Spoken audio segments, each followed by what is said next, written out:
sentence.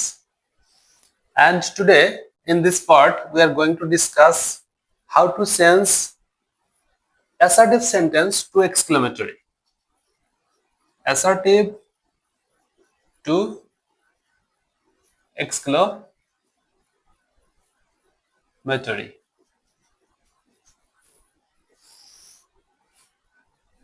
So for changing from assertive to exclamatory, we have few rules or few structure.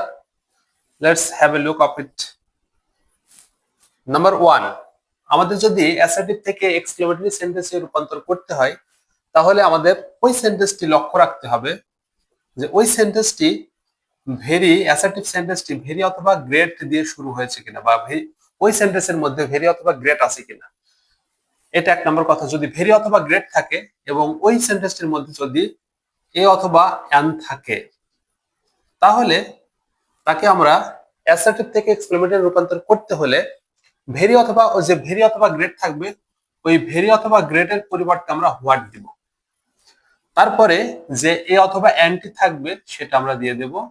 এবার ওই সেন্টেন্সের লাস্টের যে অংশটা আছে সেই লাস্ট পার্টটা আমরা দিয়ে দেব।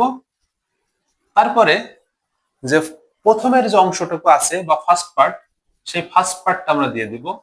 তারপরে একটা নোট অফ এক্সক্লেমেশন আমরা বসাবো। চলো আমরা একটা এক্সাম্পল দেখি।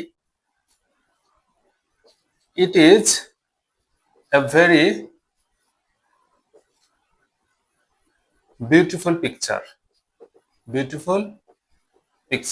Okay, এই যে সেন্টেন্সটা লিখলাম এখানে, it is a very beautiful picture. লক্ষ্য করো এখানে ভেরি আছে।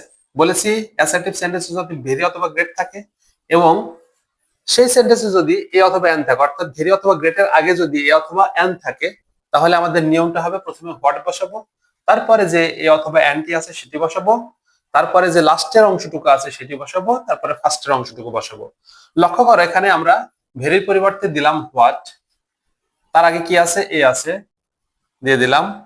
এবার লাস্টের অংশটুকু কোনটা আছে দেখো, ভেরির পরের অংশটুকু, এটা হচ্ছে লাস্টের অংশটুকু, বিউটিফুল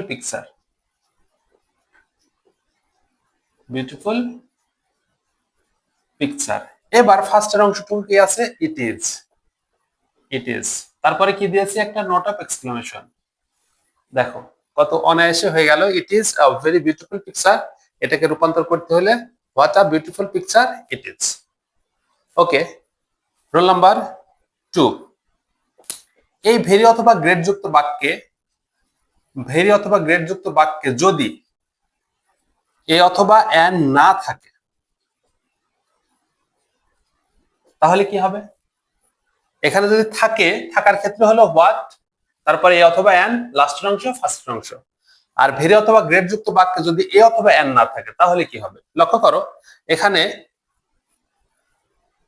তাইলে নিয়মটা হচ্ছে ভেরি অথবা গ্রেড যুক্ত বাক্যে যদি এ অথবা অ্যান না থাকে এই ভেরি অথবা গ্রেডের পরিবর্তে হাউ বসাবো। তারপরে যে লাস্টের পার্টটুকু থাকবে সেই লাস্টের পার্টটুকু দিব। এবার ফার্স্টের পার্টটুকু দিব। ফার্স্টের পার্টটুকু দেওয়ার পরে নোট অফ এক্সক্লেমেশন আমরা বসিয়ে দেব।